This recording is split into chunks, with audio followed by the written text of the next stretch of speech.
Hey guys, how you doing? I'm going to show you how to do the Jim Dine tool drawing. First thing I did is I went around my house and saw what kind of materials I had. We're in a unique situation here, so you use what you can. You got to be resourceful. In the art room we use charcoal, but today we're going to use whatever I can find. Found some tools here, some scissors, compass, my son's hammer, some snips, drill, might be a little big. I think I'm going to go with scissors. I think they'll fit nicely on the page. And the first thing I'm going to do is just try and start sketching it out, try to loosen up, try to picture what it's going to look like on the paper. You could lay it on there and trace it. I'm going to move mine over here because I'm right-handed, and I'm just going to try and start sketching it out and see how this goes. So I'm actually drawing invisible horizontal lines across to kind of match it up, just so I can sort of get the sketch down. And I'm seeing how it's going. It's looking okay. Not bad. I'm looking at the handles here, really trying to make sure I see what's happening, but I'm not really feeling it. So I'm going to get rid of it. Jim Dine's drawings have a lot of history. A lot of you guys love to reach for your eraser. In this one, we're just going to keep those mistakes there. If you get rid of your mistakes all the time, you're bound to make them again. So we're just going to keep adding to the history of this drawing. So that drawing is now in the background. Jim Dine had a lot of ghost drawings behind his tools, and I'm just using a regular napkin here to smudge this around. You don't want to use a tissue or your fingers. Tissue's fine as long as there's no lotion or aloe or anything in there. Now I'm going to sort out how I want these to go, and I'm just going to trace them this time. I think open looks a little cool, helps create a little more movement on the paper. And obviously be careful if you're tracing around sharp edges, and do your best to really do a nice job.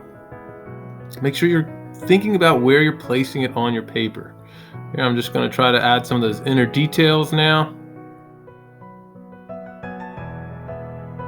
I'm going to go ahead and fine-tune some of these grips, just so I can really try to make this look like an artifact of these scissors. Like this, I'm trying to really show this tool and give it some life. So now I'm going to go in and darken it up. If you had any other pencils around, you could go ahead and try it out with a 6B or 2B. I'm just going to use a number 2, limited supplies, because that's what some of your reality is going to be. So I want to show you that you can do it with whatever you have around the house. Feel free to do anything you have. If you want to paint, go for it. Watercolor, do it. It's your call. You find some ink. It is really 100% experimental. So please just have fun with it. If you're stressing out, try to just walk away from it and just know that all I'm looking for you to do is explore the drawing and really just try to make something happen. I'm using my eraser as more of a tool to draw with, not to clean up mistakes. I really want to bring those blades of the knife back. And I'm really trying to create some values now, some lights and darks, to really give this drawing a presence on the paper. You don't want it to just be hard to see from across the room. If this thing's hanging on the wall, you want to be able to see it. You want it to draw people in. And again, I'm just going to smudge some of that in. I'm just really creating these different layers and trying to give this drawing a history. I've made tons of mistakes, but I don't care. They're there. You guys don't even notice them. That's how mistakes work. Sometimes you're the only person that really sees it and dwells on it. You just got to move on and just make it better. I think it needs a little something, so I'm going to trace them now. I must have another little outline of an image here. Feel free to do this. You could repeat the tool multiple times. Look through the slideshow and see how Jim Dine did it. Just going to get some of these inner details here. Sorry if it's hard to see. My lighting is not how I wanted it.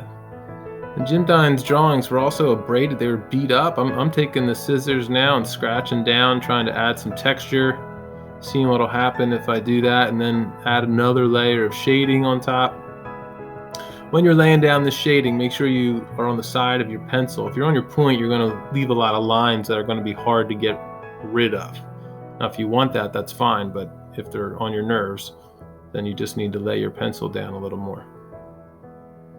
And I'm kind of just trying to fine tune it, and I think it looks pretty good. All right, guys.